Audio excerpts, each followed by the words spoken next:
A partir de agora, na Unesp FM, Observatório do Esporte. O programa que dá bola a todas as modalidades esportivas.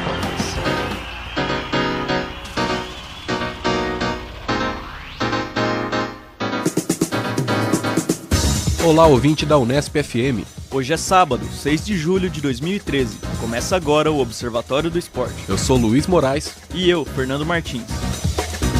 No Observatório de hoje, informação e análise dos acontecimentos esportivos da semana. Vamos explicar como funciona o campeonato e o futebol na Argentina. Você, ouvinte, já parou para pensar nas diferenças entre o futebol brasileiro e o futebol argentino? Sabe quais torneios os principais clubes de lá disputam? E quantas divisões existem no futebol do país? Para responder essas e outras questões sobre o futebol na Argentina, conversamos com o coautor do blog Futebol Argentino do portal Globoesporte.com, Renato Zanata. Aqui no Observatório, a informação vai além das 4 linhas. Hoje na mesa teremos a participação de Carlo Napolitano, Tuca Américo, Zeca Marques, Luiz Moraes e eu, Fernando Martins. Vamos aos destaques de cada integrante, começando com Zeca Marques. Vou falar sobre a Copa das Confederações e o legado ou negado que o torneio deixa para o Brasil. Carlo Napolitano, o que você preparou para a gente hoje? Vou falar o que realmente interessa, a volta do Valdívia para os gramados nesse final de semana e vou fazer uma vaia para a torcida do Corinthians, pela torcida do São Paulo. E você, Tuca Américo, o que você trouxe hoje já com o vôlei na veia? Não, vôlei que acabou, aí nós gravamos o programa na sexta-feira, o vôlei acaba de vencer a Bulgária, né? Então mantém-se aí apenas com uma derrota diante da França, que poderiam ter sido 2. Mas eu não vou falar de vôlei, já falei, né? Vou falar um pouco também sobre Copa das Confederações, a valorização dos jogadores depois do evento. E vou fazer uma pequena nota aí sobre a Confederação Brasileira de Handebol. E você, Luiz? Eu vou falar de uma coisa nova aqui hoje, de automobilismo, mas de moto velocidade, algo que eu nunca havia mencionado até então. E também falar dos pneus da Pirelli, que 4 pneus estouraram no último final de semana na Inglaterra, e isso é muito preocupante. Mas vamos de Copa das Confederações agora com Zeca Marques. Grande abraço aos amigos do Observatório do Esporte, aos nossos ouvintes. O que eu queria propor aqui para os meus companheiros e colegas de mesa é uma reflexão sobre a Copa das Confederações, encerrada no último domingo com um placar até surpreendente de 3-0 do Brasil sobre a Espanha. Primeira questão, o legado, que é uma palavra que eu acho horrorosa na verdade, né? Mas o que nós podemos ter aí com relação ao resultado esportivo dentro de campo da seleção brasileira? A gente discutiu muito isso antes da Copa começar, que o Brasil não tinha uma equipe formal, não tinha um time. Algumas convocações, alguns nomes da convocação do Luiz Felipe Scolari eram e são discutíveis. E eu inclusive cheguei até a gravar um material para a Unesp no podcast, dizendo que o despreparo da equipe era o reflexo do despreparo do país para receber um mega evento como esse. E, surpreendentemente, né, furando qualquer prognóstico, o Brasil venceu todos os jogos, teve atuações de razoáveis para boas na maior parte desses jogos. Talvez o jogo contra o México tenha sido mais complicado, né? Surpreendentemente. Existem alguns times que parece que o Brasil não consegue jogar. Historicamente o México, os Estados Unidos, não lembro mais algum outro. O Japão até durante um tempo sempre foi uma pedrinha meio no sapato. No Japão acho que não. O Japão, o Brasil jogou na Copa 2006 e ganhou com facilidade. Mas o México e os Estados Unidos sempre foram seleções surpreendentemente difíceis de enfrentar. Né? Para não falar dos rivais imediatos, Argentina, Uruguai. Né? Mas como o Brasil não teve que enfrentar a Argentina porque a gente não estava classificada, eu acho até que o Brasil teve boas atuações contra a Itália, apesar dos erros da arbitragem, que foram decisivos para o placar, porque o Brasil teve 2 gols em impedimento e teve um pênalti a favor da Itália que não foi marcado. O gol da Itália, o segundo gol, poderia ter sido anotado um pênalti com a expulsão do zagueiro brasileiro. O segundo gol do Brasil, que é a cobrança de falta do Neymar, é muito discutível também a penalidade, né, atribuída ali ao Neymar. A infração alguns dizem marcada. Que não foi falta. Mas, enfim, contra a Espanha, o Brasil fez aquilo que talvez poucas seleções tenham feito, que é tido a coragem de, inclusive, provocar os jogadores espanhóis. E o Fred, além dos 2 belos gols que marcou, O Fred foi aquele jogador catimbeiro que soube provocar no momento certo, soube discutir no momento certo. E eu acho que a Espanha, a gente louva muito, a imprensa de forma geral louvou muito nos últimos anos a Espanha e o Barcelona, especialmente quando houve o jogo do Mundial de Clubes 2011 Contra o Santos? entre Barcelona e Santos, né? Parece que o futebol brasileiro estava à falência e o futebol espanhol era a nova novidade. Primeiro, que muitos até apontaram que a seleção brasileira de 70 já fazia uma espécie de carrossel que depois foi adotado pela Holanda programaticamente em 74. Mas um carrossel mais objetivo, Mais né? objetivo, exatamente. Mas a seleção de 70, acho que ela funda alguns paradigmas do futebol mundial, e isso é pouco valorizado, talvez por questões até ideológicas, porque havia o Zagallo como treinador. Né? Claro. Mas eu acho que a seleção de 70 ela cria um novo futebol. O futebol moderno está espelhado naquela seleção. E a Holanda e o Barcelona e a Espanha recentemente, de certa forma, aprimoraram aquilo que nasceu em 70. Só que a Espanha, nos últimos anos, parece que vem já mostrando a língua de cansaço desde o Mundial de 2010. Sim. Porque, veja, a Espanha passou o Mundial de 2010 sem ser superior à Holanda na final. Foi um gol fortuito quando faltavam 2 minutos para acabar o jogo, a prorrogação. Sem ser superior ao Paraguai também nas quartas Ao de final, Paraguai, que sofreu né? muito. Na primeira fase, a Espanha não fez uma boa campanha, né? Agora não me recordo, mas empatou com a Suíça, se não me engano. Perdeu para a Perdeu pra Suíça. Suíça. Perdeu para a Suíça. Né? Então, veja, eu não consigo nem ser campeão invicta. Na Eurocopa do ano passado, jogou 120 minutos com Portugal, não fez gol. Né? Portugal quase pôde ter ido para a final. E agora, de novo, na semifinal da Copa das Confederações, 120 minutos com a Itália e não fez gol.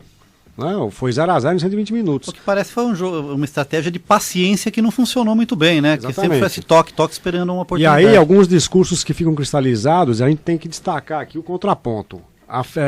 Aludiu-se muito que a Espanha chegaria cansada à final contra o Brasil, porque tinha jogado 120 minutos na quinta-feira. E o Brasil fez um jogo mais tranquilo na quarta-feira. Ninguém apontou que a Espanha jogou com reservas contra o Tahiti. Né? Então, que cansaço é esse se os jogadores da Espanha, na primeira fase, foram poupados nos 3 jogos? Houve um rodízio nos 3 jogos. Se for para destacar as seleções cansadas, eu colocaria Itália e Uruguai. A Itália já chegou cansada ao aeroporto. Né?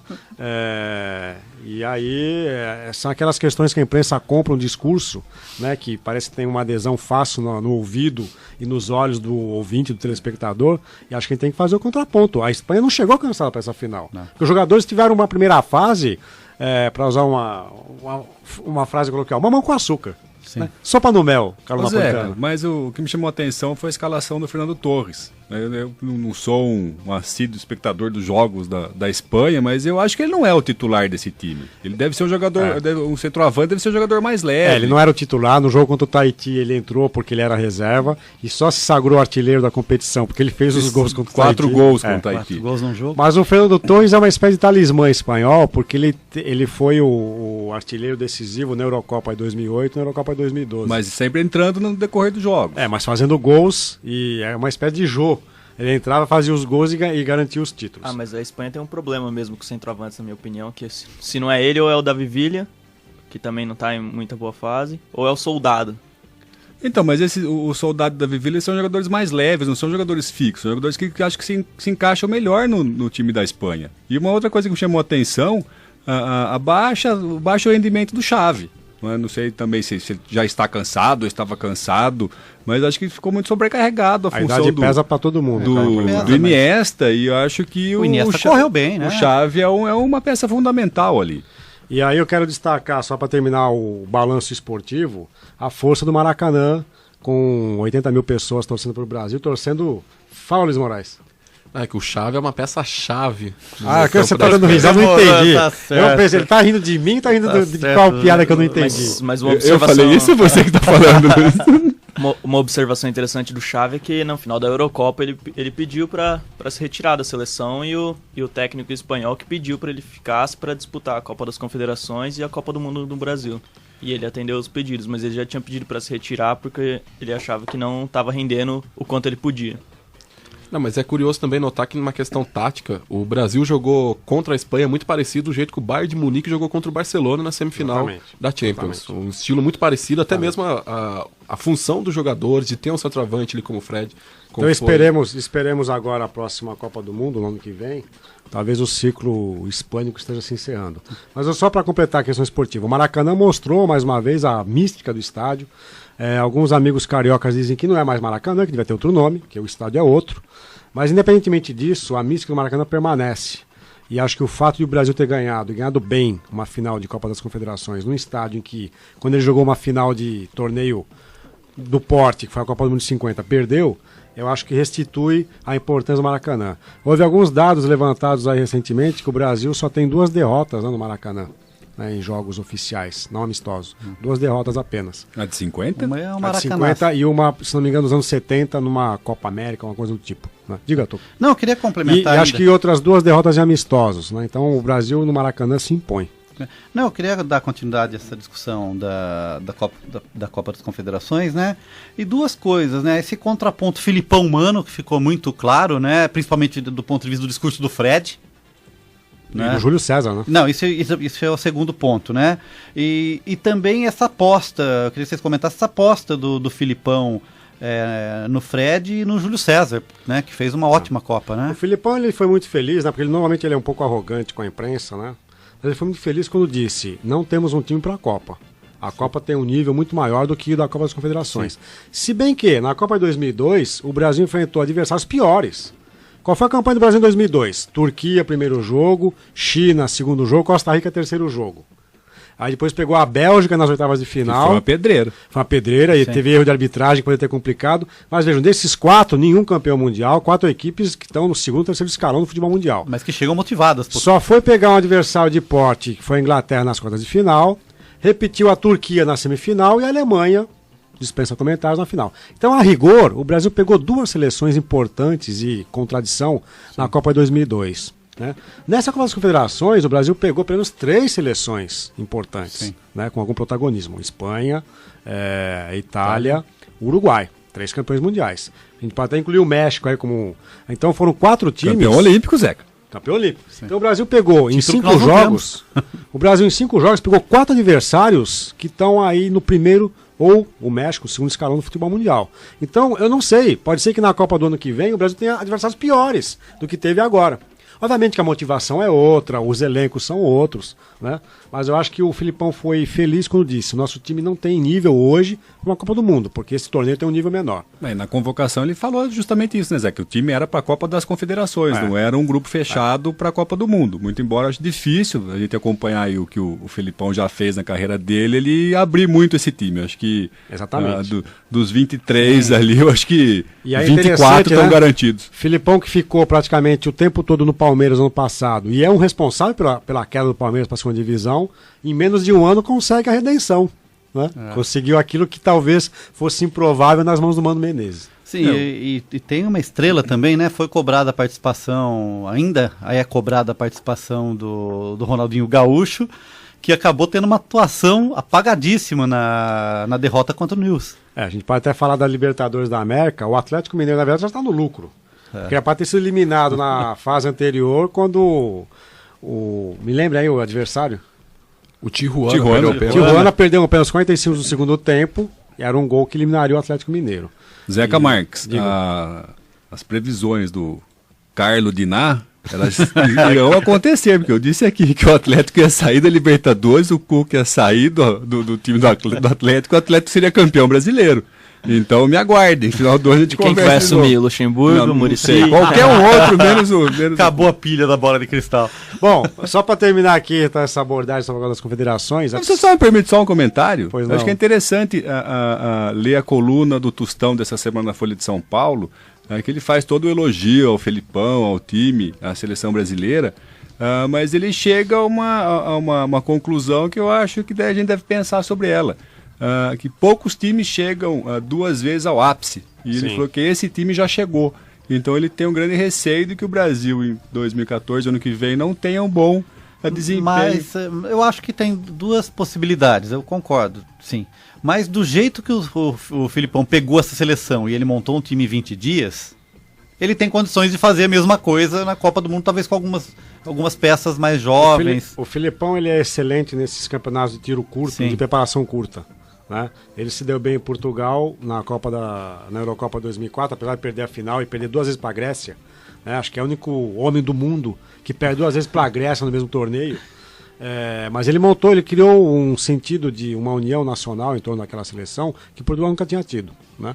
E vejam, com o passar do tempo, quanto mais tempo ele ficava à frente da seleção, mais corroída ficava a relação dele com a seleção, com a imprensa, com o público. Não, né? o título do Palmeiras na Copa do Brasil no passado está Exatamente. Bom, com relação à herança da Copa das Confederações, o que a gente pode aprender para o ano que vem? Acessibilidade e mobilidade urbana. Foi um desastre. Talvez o Rio de Janeiro tenha sido um dos casos mais positivos, porque é uma grande metrópole que já tem uma rede de metrô e transporte público razoável. Eu fui 2 vezes, como relatei para vocês, de metrô para o estádio, não tive dificuldades. Mas o que aconteceu em Recife é uma coisa inacreditável, não se pode aceitar, inconcebível. Levava-se 2 horas para ir para o estádio e 2 para voltar. Quer dizer, imagina, acaba o jogo, Carlão, você fica 2 horas à espera que haja um transporte que leve para outro transporte. Né? Então isso tem que ser corrigido. Falhas estruturais nos estádios, né? Houve um relatório essa semana de que havia comida estragada no Maracanã. E eu falei para vocês semana passada que só havia hot dog, biscoito de polvilho, pipoca e batatinha chips. A FIFA proíbe que se entre nos estádios com comida própria, porque ela diz que ela zela pela segurança do torcedor. Ele pode comer comida estragada e está trazendo de casa. Só que aí a gente vê que no próprio estádio ela está chancelando empresas que estão vendendo comida estragada. Então vejo como a FIFA, de certa forma, ela tem muitas contradições e não há uma voz do Ministério dos Esportes, não há uma voz do governo estadual, federal, para poder abrilhantar a discussão. Né? Então o nosso legado, eu acho que ele tem que ser repensado na questão estrutural de transportes. Houve muitas reclamações das delegações, né? de deslocamentos. Diga, Carlão. Não, um comentário que pode parecer brincadeira, mas não é sério. Eu acho que o que foi bem testado foi a segurança. Sim. Não é? O tanto de manifestação que o Brasil passou nesses últimos meses, aí, não só por causa da Copa das Confederações, mas por outros motivos. Então acho que foi um bom treino para as equipes de segurança. Eu ia em todos terminar os locais. justamente com essa questão das movimentações, dos movimentos sociais, das manifestações. Também sintomático que elas tenham terminado da maneira que estava acontecendo assim que a Copa das Federações terminou. Então parece que houve até um agendamento, não sei se deliberado ou não, mas houve um agendamento das manifestações em função da Copa das Confederações. Porque acabou a Copa, não tem. Agora nós temos manifestações de caminhoneiros, que não existiam até então, e que não tem nada a ver com a Copa. E o próprio agendamento da vitória, de um dia para o outro que o Brasil foi para a final, criou-se uma expectativa. O Brasil venceu, a mídia toda se rendeu à seleção brasileira e passou a ser a principal notícia daqueles dias. Mas o que me chamou mais atenção, Zé Tuca e colegas da mesa, no último domingo, na manifestação do Maracanã, quando que a torcida acabou recuando e os manifestantes, os manifestantes pararam em frente um bar, um restaurante, sei lá, no Rio de Janeiro, e começaram a xingar e afrontar os torcedores que estavam lá vestidos de camisa da seleção assistindo o jogo. O que me chamou a atenção é que 2 garotos que estavam na manifestação estavam com camisas de clubes, né? Um deles com a camisa do Flamengo, se não me engano, aquela do título da Libertadores, com o nome do Zico atrás, e um outro garoto ao lado com uma camisa do Fluminense. Então eles estavam numa manifestação contra a Copa das Confederações, vestindo camisa de clube. Eu achei interessantíssima essa postura dos 2 garotos ali. Zeca, Já terminei. Não, você não terminou ainda não. Vamos continuar aqui. Você não tocou num ponto que foi tocado em outros programas, que é a questão dos ingressos também. É certo que é uma responsabilidade da FIFA, mas a questão da distribuição dos ingressos também foi muito problemática. A FIFA já fez o meia-culpa porque ela sabe que falhou e falhou feio. Sim. Eu tive uma absoluta sorte, porque eu cheguei ao Rio de Janeiro às 9 da noite do sábado, véspera do jogo que eu iria assistir, que era Itália e México. E por um insight, eu me dirigi ao ponto de entrega de ingressos, que era um hotel próximo ao aeroporto Santos Dumont, um hotel no centro do Rio, na Avenida Presidente Vargas, e quando eu cheguei não havia ninguém. Eles tinham postergado o encerramento das atividades para as 10 da noite. E eu consegui pegar o meu ingresso em 1 minuto. E o meu amigo Ari Rocco, que inclusive já foi consultado várias vezes aqui no programa, ficou 2 horas na Barra da Tijuca para pegar o seu ingresso, tendo ele agendado a retirada. E aí é interessante, a fila de quem tinha agendado era mais demorada do que a fila de quem não tinha agendado. Por quê? Porque quem agendou a retirada já tinha o ingresso impresso, não podia ir para outra fila. Então isso é uma coisa que tem que ser revista, Tuca, porque veja, uma Copa dessas que acontece no Brasil, não tinha um posto de troca de ingresso, de retirada em São Paulo, Que é um absurdo. que é a principal cidade do país, de população, economicamente. Muitos torcedores foram de São Paulo para as outras cidades acompanhar os jogos e não havia um posto em São Paulo. E no Rio eram 2.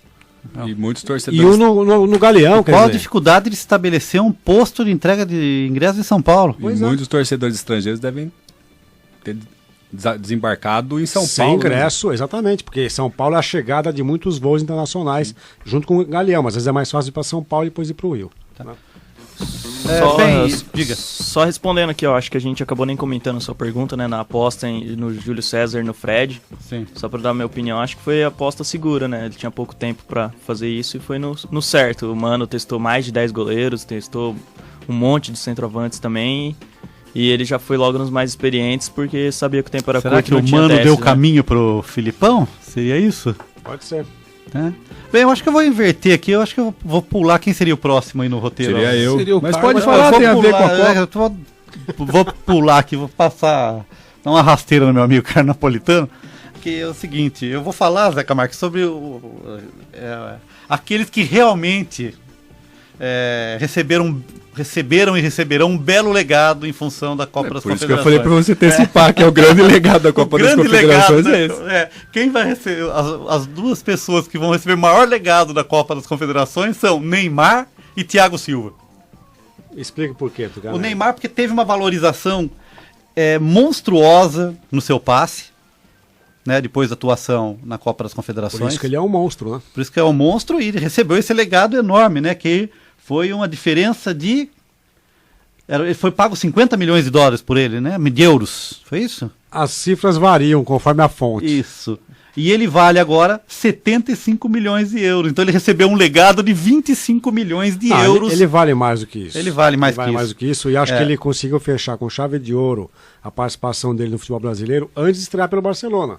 Né? Sim. Porque agora ele já chega também com outro status lá. Ele conseguiu se impor diante dos seus colegas de clube. Sim. Né, do Piquet, do Iniesta, né, e dos colegas do Real Madrid que ele vai enfrentar, colegas ou adversários.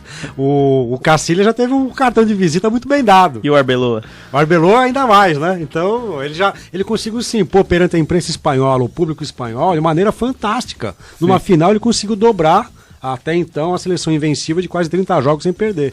Sem contar o golaço que ele fez no meio da semana no amistoso do Messi e o resto do mundo. Né? Tem No uma amistoso, opinião mas- aqui do José Maria Marighella, que foi empresário do Maradona, Rivaldo e do Messi, né? Que disse assim, né?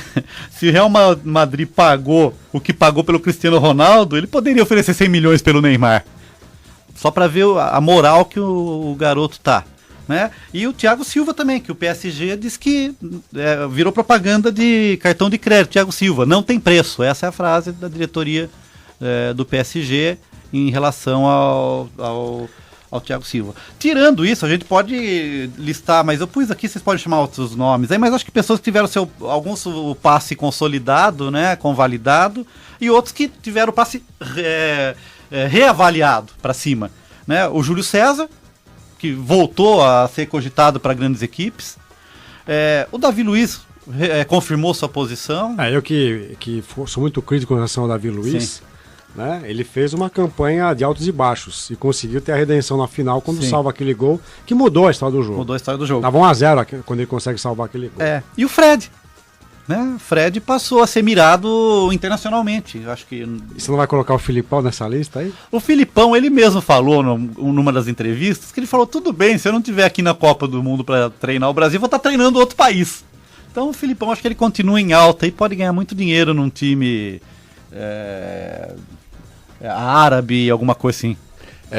Tem alguns comentários em relação primeiro ao Thiago Silva, que o técnico do Barcelona, o Tito Villanova, falou que se for para trazer um zagueiro, só serve o Thiago Silva. Mas como ele não tem preço... se for outro, não serve. Não serve. Só precisa do Thiago Silva. Em relação ao Fred, né, já tem proposta do Manchester City, mas ele deve continuar no Brasil, diz ele. E eu acho que Ele já Tá tá mais bem de feliz aqui, vida, né? tá mais feliz aqui, vai estar garantido, né? Ele é praticamente o líder da equipe, eu acho que ele vai continuar mesmo por aqui. E também em relação ao Davi Luiz, né, que eu também sempre fui crítico ao Davi Luiz, é que na verdade eu acho que ele teve sorte, né, que quando o baixo dele não prejudicou tanto a seleção, aquele pênalti contra o Uruguai, o Forlan perdeu, na falha ali contra, no gol do Uruguai mesmo, o Thiago Silva falhou junto, mas o Brasil conseguiu fazer o segundo gol, então ele teve sorte que quando ele falhou, ainda teve uma pitada de sorte ali que acabou salvando ele. Precisa colocar uma baixa aí, né? Talvez a grande baixa tenha sido o Lucas, né? O Lucas não entrou bem. Eu acho que uma pessoa que saiu... Ele não entrou, né, Tuca América? Ele entrou pouquinho, né? Muito pouco. Muito pouco, não teve tempo de jogar. Agora, uma pessoa que foi sempre criticada e acabou também... Acho que não valorizado, porque ele está extremamente valorizado. Ele pode ser rebaixado um pouco em matéria de valor financeiro, né? Que é o Hulk. Né? O Hulk eu não estava botando muita fé, mas Outra no geral, surpresa. mas ele foi super, eu acho que calou um pouco minha boca, né? De ficar quieto em relação ao Hulk, mas eu acho que ele compensou com muita garra e muito preparo físico, porque aquele cara corre o jogo inteiro, é uma coisa assustadora mesmo, viu? É meio óbvio também, mas a gente não pode deixar de destacar também o Paulinho, né? Que fez uma Copa das Confederações Essa é só a voz de corintiano aqui. Coração corintiano. Acho Não, que o agora Paulinho, a não, voz dos verdade, torcedores não, do acho que o Tottenham Paulinho vão- tá nesse grupo Foi aqui dos eleito, super valorizados. esteve entre os 3 melhores jogadores do torneio. Talvez a ida para o Tottenham não seja boa para ele. Talvez inteligente será o Fred se ficar no Fluminense, que ele se cacifa. É que ele vai para um clube que não vai disputar o título inglês, vai brigar por uma possível vaga na Liga dos Campeões para a próxima temporada. E eu acho que se eu fosse Paulinho também não iria para um clube de segunda linha. Quer dizer, um clube tradicionalíssimo. Torcedores apaixonadíssimos. Eu tenho simpatia pelo Tottenham.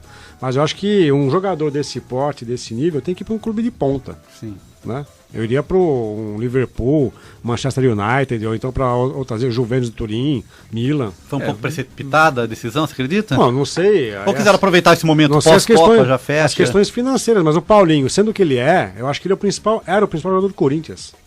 Né? Mas eu acho que mais precipitado ainda foi a venda dele antes da Copa das Confederações, né? Exatamente, Talvez o segurar um mês. Não teve o time, porque ele teve estaria timing. valorizado depois da Copa. Muito, acho que ele perdeu de ter um ganho financeiro enorme o Corinthians nessa No situação. contrário, no sentido contrário, teve o Fernando do Grêmio, né, que estava como provável titular da seleção.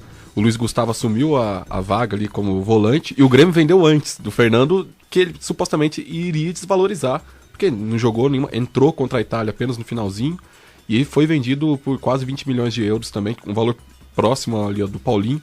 E pro Shakhtar Donetsk da Ucrânia, que adora brasileiros, ele vendeu o Fernandinho recentemente muito caro pro Manchester City, aliás, foi uma das maiores transições envolvendo brasileiros na história. E o Fernando foi pra lá no lugar do Fernandinho, né, do Xará ali, mas o Grêmio soube vender bem, digamos assim, porque pegou o momento que o cara tava mais valorizado, que ele seria um possível titular da seleção brasileira. Luiz, essa minha fala me faz lembrar, uma conversa que eu tive com o Zeca, não sei se o Zeca vai lembrar. Em 93, quem era o maior jogador brasileiro? 93? 93. Vocês lembram? Romário? Raí. Raí. Raí. O Raí. Ele foi pro Paris Saint-Germain, ele era o titular Eu nunca absoluto. achei o Raí o principal jogador Mas ele era da seleção. Não, ele era o capitão. Ele era da seleção. Mas contestado. né? Mas ele arrebentava nos jogos da seleção brasileira, ele era artilheiro da eliminatória e tudo mais. Ele vai para Paris Saint-Germain e na Copa do Mundo ele não faz nada. Talvez com o Paulinho possa acontecer a mesma coisa. Hoje, tirando o Neymar, ele é o melhor jogador do Brasil. Mas então, é saída, adaptação, talvez ele não tenha férias, né? O campeonato Eu vai não ser... senti ele muito à vontade com a partida. Quem? O Paulinho. Eu senti que ele foi Já tá querendo... arrependido, Tuca América? Foi querendo ficar, né? Então acho que isso Mas também... olha, a gente sabia que o Carlão Napolitano, o célebre palmeirense, já torceu pelo Corinthians. Eu não sabia que ele tinha essa idolatria pelo Raí agora, uma revelação É. aqui na mesa. São fatos, não é? São fatos. Tá certo. Bem, eu vou só pontuar aqui com duas notas para a gente pensar que a Federação Internacional de Handball decidiu excluir o Brasil do próximo Mundial Júnior, né, que vai começar daqui a alguns dias, dentro de 10 dias mais ou menos, porque a Confederação Brasileira da modalidade, o handball, não acertou o cronograma de pagamento da dívida contraída durante a realização do Mundial Feminino em 2011. Então, veja só, a gente apontou aqui a questão das confederações, o dinheiro que elas recebem, o destino que não é nada transparente. E, em notícia veiculada nessa sexta-feira no portal da UOL, né, o Banco Itaú está processando a Confederação Brasileira de Basquete por uma dívida de R$2 milhões relativo ao ano 2010. Né? Então aí estamos nós estamos na metade de um ciclo olímpico, né? Daqui a 2 anos temos Jogos Olímpicos no Brasil. O banco ficou muito pobre com essa dívida? O Banco Itaú, coitado, acho que nós vamos fazer uma vaquinha para ajudar os bancos brasileiros, né? Que poderia se reverter em cota de patrocínio talvez, né? Mas o que fica patente aqui é a má gestão, né, das confederações. Então muitas confederações têm, aí a gente tem exemplos clássicos. O primeiro tema abordado em matéria especial no Observatório do Esporte há 3 anos atrás, nossa primeira matéria foi sobre os cartolas eternos e a má gestão das várias federações brasileiras dos esportes, principalmente os olímpicos. Então fica aqui minha vaia, e que se cria alguns mecanismos para fiscalizar as confederações e que o dinheiro tem um destino nobre, que é a prática esportiva. Falamos de jogadores que foram valorizados pela Copa das Confederações. Agora, Carlos Napolitano vai falar de um jogador que está muito desvalorizado ultimamente, né, Carlos? Desvalorizado nada. É a principal notícia esportiva do mundo. É a Talvez a estrela da principal Série B. notícia do século, Zeca Marques. É a volta do Valdívia. Ele foi Que selecionado. volta que é essa? Não, Número, deve ser volta, número. A volta do Chile. Ele vai disputar uma corrida de bicicleta. Ele vai alguma coisa. virar ciclista, o Valdívia. Volta Mas do Valdívia. É a confirmação de que ele integrará o elenco do Palmeiras amanhã, no jogo contra o Oeste de Itápolis, que será realizado em Presidente Prudente. E depois, acho que de uma década, ele volta a jogar pela equipe Alviverde. Carlos, eu vi uma notícia falsa, claro, que o Valdívia foi nas manifestações, né, enquanto elas estavam correndo durante a Copa das Confederações. Aí ele foi correr de um policial, ele acabou machucando, ele tropeçou e machucou, ele ficaria mais 1 ano fora, mas ele tá de volta, então. Na verdade, teve um problema na panturrilha. Mas ele tá voltando, não, na verdade que o comentário é que essa parada da Copa das Confederações, pelo jeito, fez bem pro time do Palmeiras. Muita fisioterapia. Muita fisioterapia. O Palmeiras tinha metade do elenco no departamento médico e hoje tem um jogador só. Até o goleiro, o Fernando Praz, está voltando. Não sei se vai jogar como titular ou se vai ficar esquentando o banco um pouquinho. Mas isso talvez tenha feito Você está dizendo bem para o Palmeiras. Antes de o Palmeiras entrar em campo pela rodada da Série B.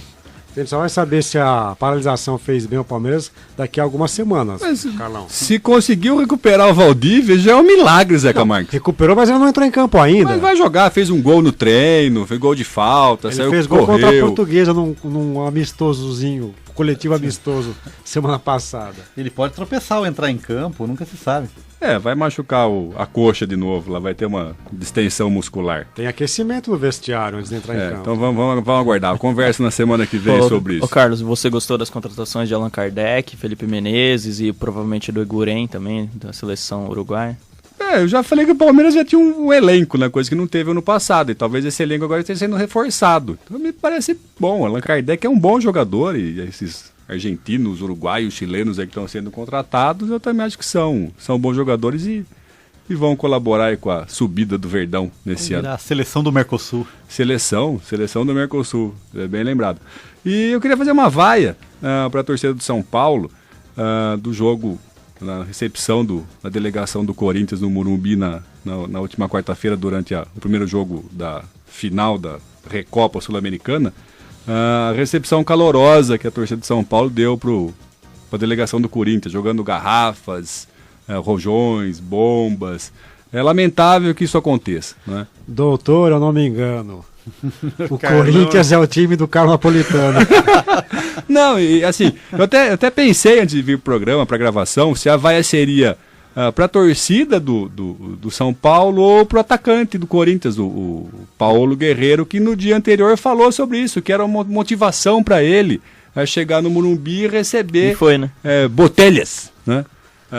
No ônibus. E foi uma grande motivação. Esse jogo pertence à Conmebol. A Conmebol já foi omissa nos incidentes do ano passado Na Sul-Americana, na Sul-Americana. Enquanto os estádios no Brasil não forem interditados por esse comportamento de torcedores, a gente não vai ter solução para isso. Então tem que interditar estádio. E não é mandar o jogo no interior em que a própria torcida vai estar presente. É fazer jogos com portões fechados. Então, quando o São Paulo jogar no Morumbi, numa competição sul-americana com portões fechados, ele vai conseguir disciplinar a sua torcida e criar condições para receber o visitante. Que não, senão, Carlos, vai acontecer sempre isso. E quando é que o Corinthians, por enquanto, tem o seu estádio, nós sempre brincamos com isso. Quando tiver seu estádio, é capaz que a torcida do Corinthians faça o mesmo com o São Paulo quando chegar lá. Então, quando não houver punição, a gente não vai ter solução para isso. Se não tem punição por o que acontece dentro de campo, como no caso da final da Sul-Americana com o São Exatamente. Paulo, imagino o que acontece fora. Né? Mas a Sul-Americana, o principal não foi o que aconteceu dentro de campo, foi o que aconteceu nos vestiários. Né? Dentro de campo, a princípio... Dentro do estádio, podemos dizer. Dentro do estádio, mas no campo, visível para os torcedores, o que aconteceu foi um entreveiro na saída para o intervalo. O problema foi lá nos bastidores.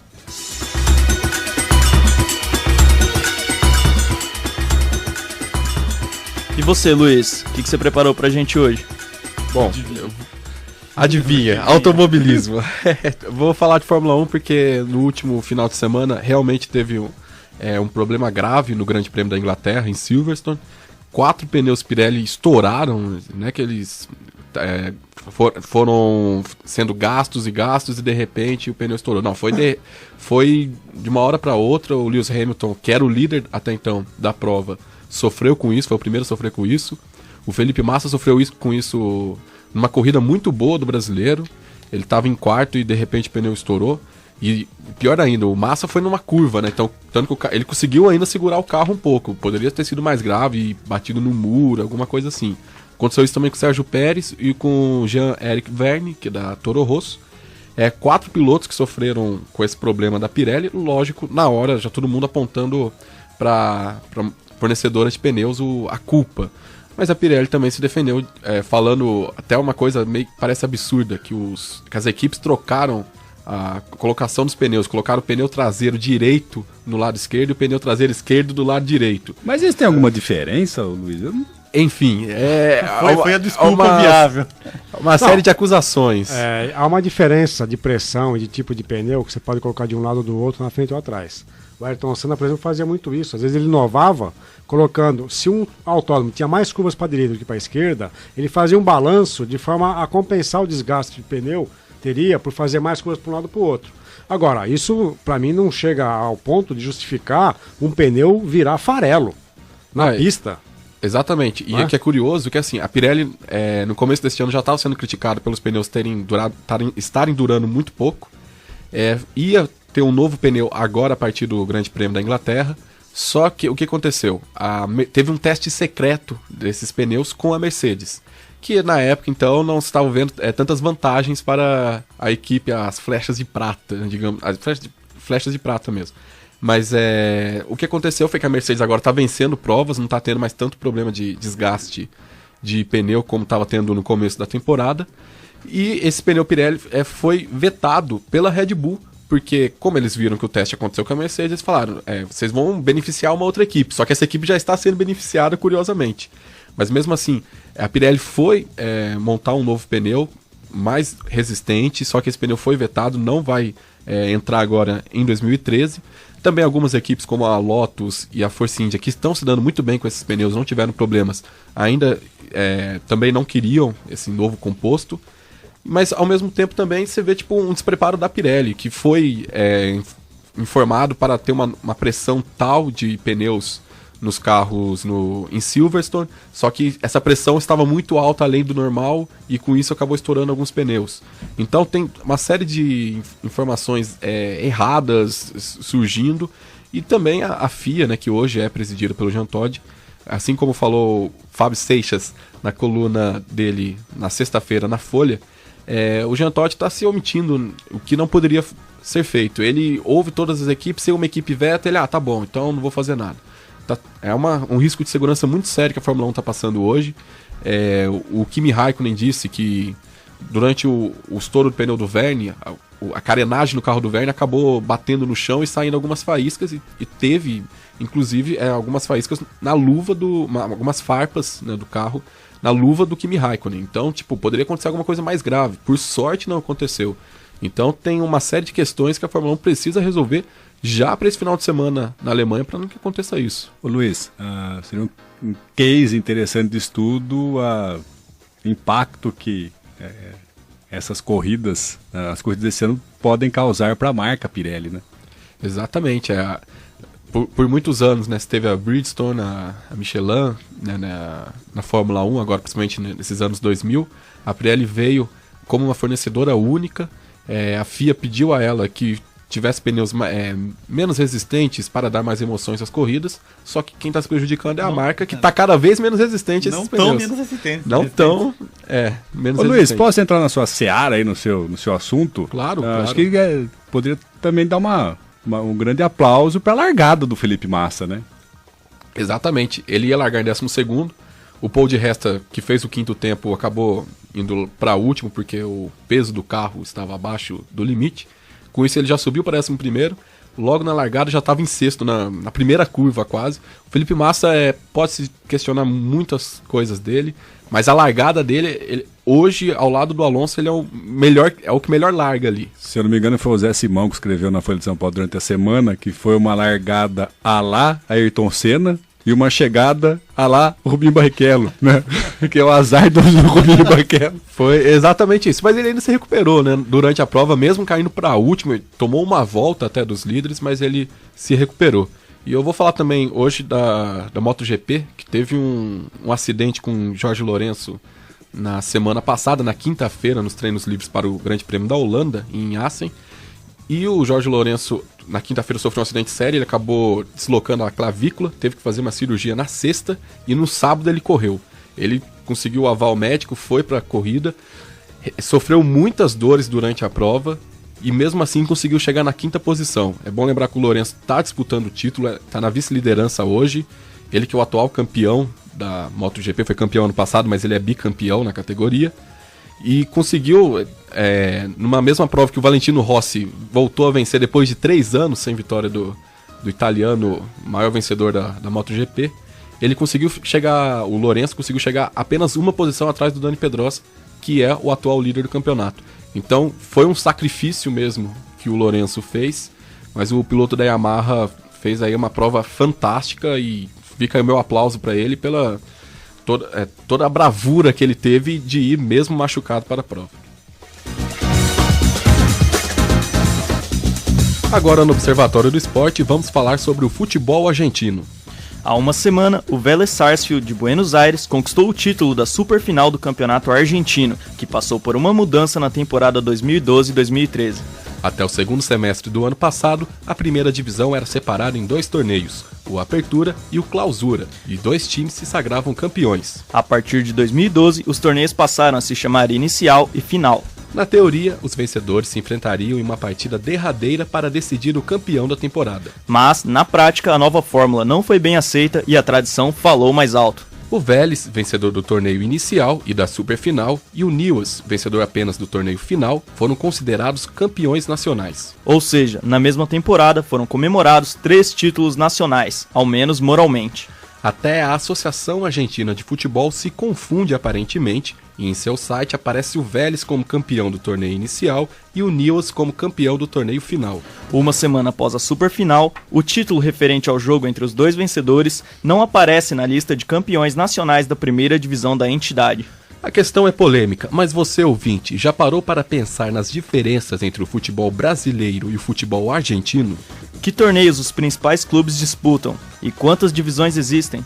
O coautor do blog Futebol Argentino do portal Globoesporte.com, Renato Zanata, explica essa organização. Tem até a 5ª divisão, a primeira divisão do futebol argentino tem a B Nacional, a segunda divisão lá é chamado de B Nacional, é o Nacional B, como às vezes chamam trocado, invertem a ordem, mas é a segunda divisão do futebol argentino. Aí depois tem a primeira B, primeira C e primeira D, correspondente à 3ª, 4ª e 5ª divisões do futebol argentino. O futebol chegou à Argentina no século XIX, com a ajuda de imigrantes ingleses que vieram trabalhar nas ferrovias do país. A bola rolou pela primeira vez no dia 20 de junho de 1867, no Buenos Aires Cricket Club. Em 3 de junho de 1887 é fundado o Clube de Gimnasia e Esgrima La Plata, o mais antigo e até hoje filiado à Associação Argentina de Futebol. Mas o Gimnasia não é o clube que mais venceu o campeonato argentino, apesar de ser o mais antigo. O River Plate lidera o ranking com 33 títulos, desde que a liga se tornou profissional em 1931. Hoje o futebol argentino não vive seus melhores dias, como explica Renato Zanata, se comparado ao futebol brasileiro. Economia, né? Um reflexo da economia argentina, que anda mal das pernas, bem inferior à brasileira dos últimos anos. Então eles com muito menos dinheiro, moeda desvalorizada, bem desvalorizado o peso com relação ao nosso real. Então eles têm muito mais dificuldade para manter jogadores. Por conta disso, eles fazem muita aposta. Os jogadores ganham bem menos do que os jogadores de nível técnico mediano aqui no Brasil.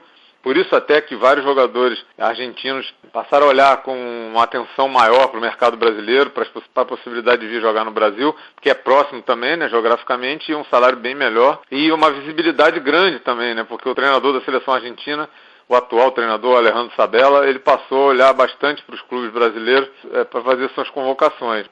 Essa diferença também reflete no mercado da bola. Hoje não há sequer um jogador brasileiro jogando no campeonato argentino. Enquanto no Brasileirão sempre há jogadores hermanos com algum destaque, como Montilho, D'Alessandro e Botinelli. Além de outros que passaram por aqui e deixaram saudades, como Conca, Guinhazu e Tevez. Renato Zanata explica por que tantos argentinos acabam defendendo times brasileiros. Eles fazem muita aposta, os jogadores ganham bem menos do que os jogadores de nível técnico mediano aqui no Brasil.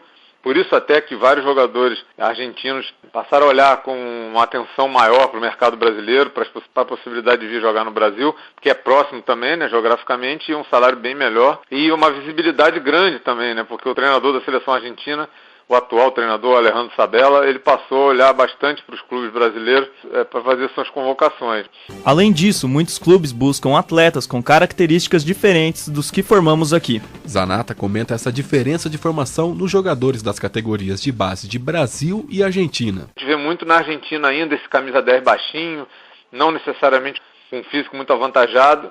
Por quê? Porque eles lá ainda valorizam muito mais do que aqui a parte técnica do jogador.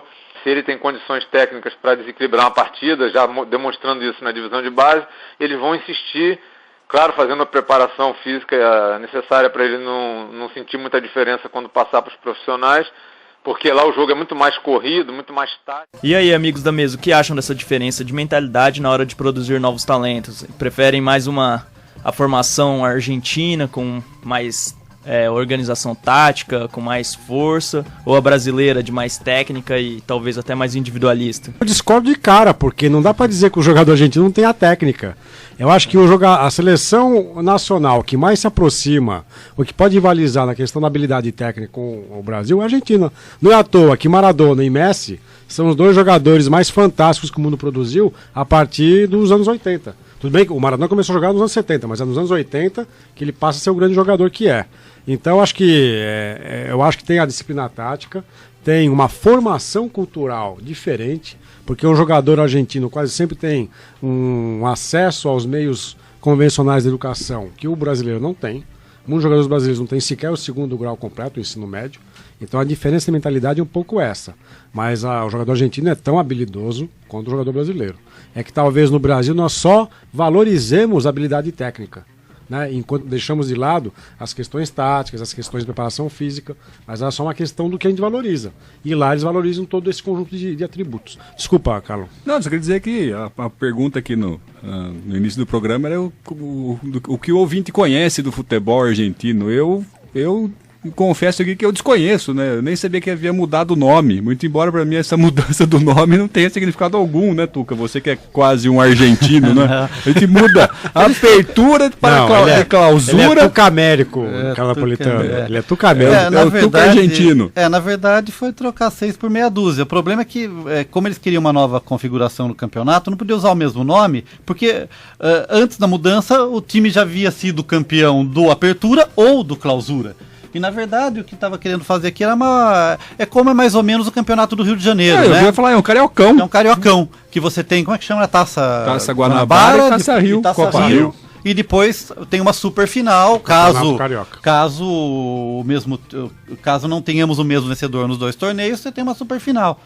né? Então, na verdade, só teve essa mudança para poder não perder em vista que antes era o campeão de torneios separados. Só me parece que o modelo não é apropriado para um campeonato de pontos corridos, mas é o caso, não é? Mas a história é bem argentina, é um tango.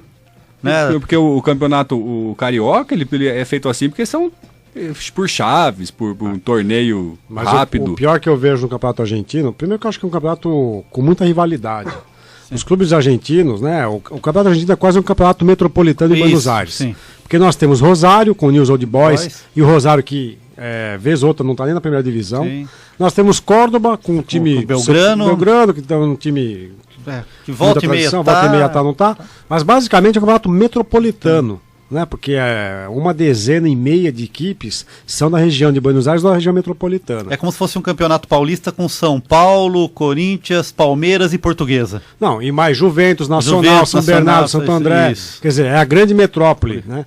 E o pertencimento de bairro, de região, é muito forte ali em Buenos Aires. Sim. Então, às vezes, um time carrega, além da sua história, carrega a identificação com o bairro onde ele está. Então, a Bejaneda do Camérico. Nós temos o Independiente, que é rival do Racing, que é do mesmo bairro. Que os estádios ficam praticamente frente a frente. São Lourenço de Almagro, que é o bairro de Almagro, tem muita rivalidade com o Huracan, não é isso? E o Boca Juniors, que é da região do Boca, com o River Plate, que é a região mais nobre da cidade. Então, tem um pertencimento aí geográfico que nós perdemos um pouco no Campeonato Brasileiro.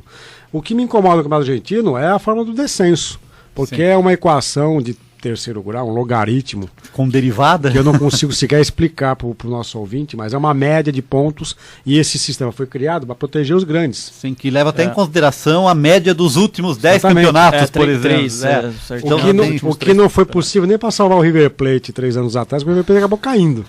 E uma coisa que é diferente também do Campeonato Brasileiro ou do futebol brasileiro é a torcida, né? Torcida, sim. O jogo de quarta-feira do Newell's contra o Atlético foi muito legal a torcida. Não é à toa que há estudos que dizem que está havendo e já houve um processo de argentinização das torcidas brasileiras.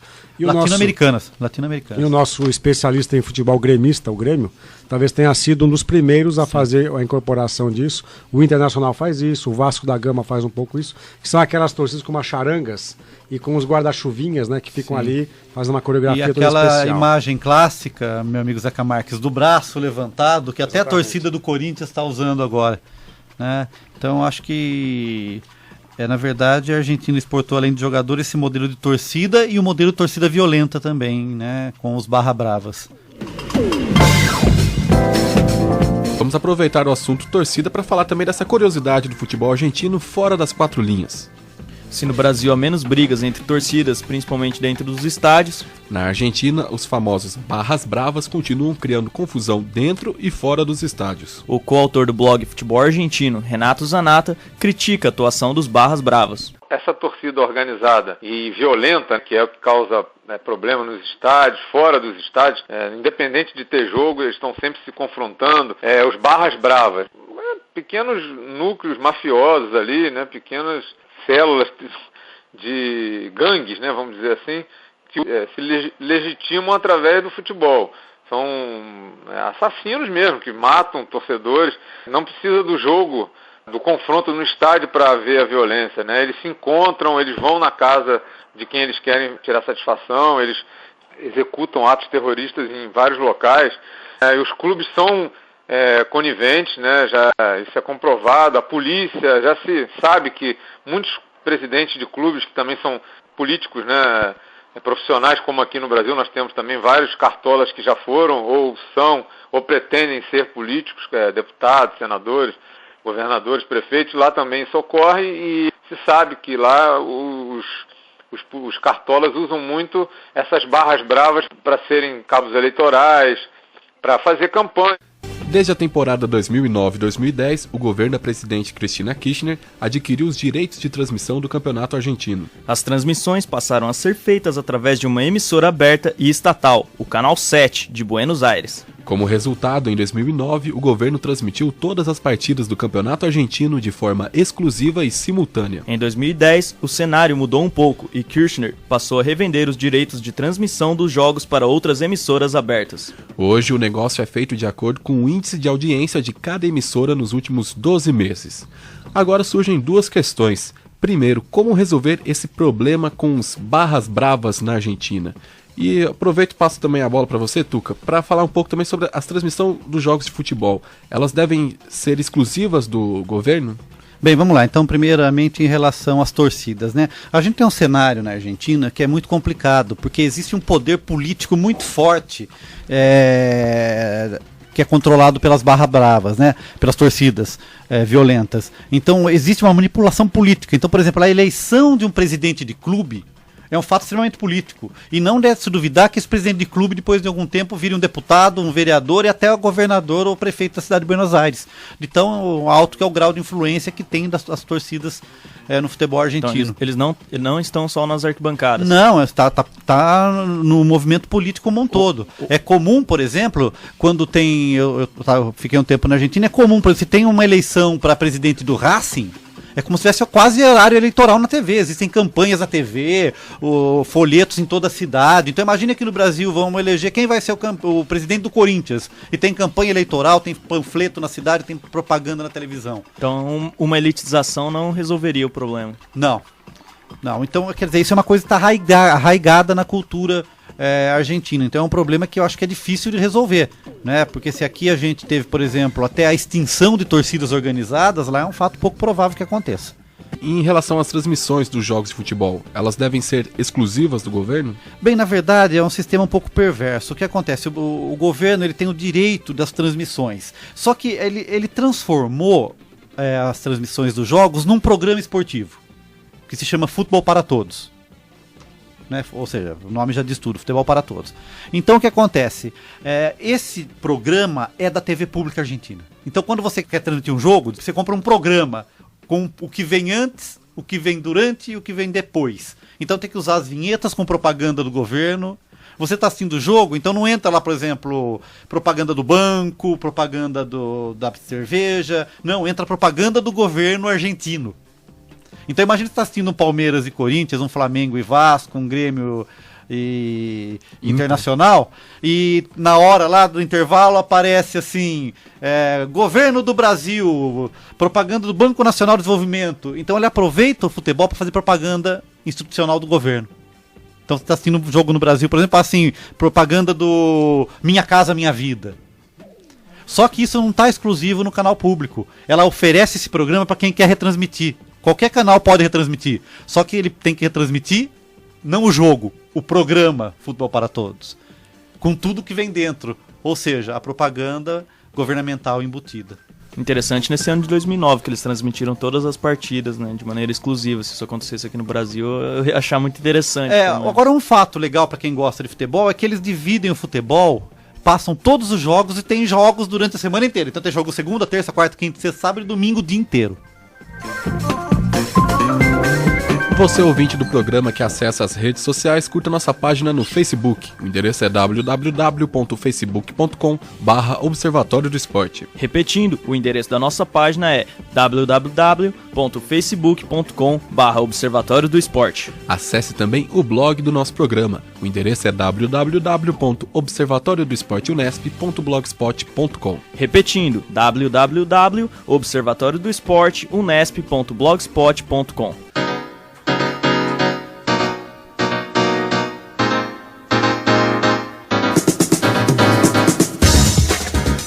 O Observatório do Esporte chega ao fim. Locução de Luiz Moraes e Fernando Martins. Comentários de Tuca Américo, Carlo Napolitano e Zeca Marques. Equipe de reportagem Fernando Martins, Gabriel Cortez e Vinícius Martins. Direção de Fábio Fleury, produção técnica de Paulo Pepa. O Observatório do Esporte é um projeto de extensão universitária financiado pela PROEX, a Pró-Reitoria de Extensão da Unesp. O Observatório é coordenado pelos professores doutores Marcos Américo, José Carlos Marques e Carlo Napolitano. O programa volta no dia 10 de agosto em respeito ao calendário letivo. Até lá então, Observatório do Esporte, informação além das 4 linhas. A Unesp FM apresentou Observatório do Esporte, o programa que dá bola a todas as modalidades esportivas.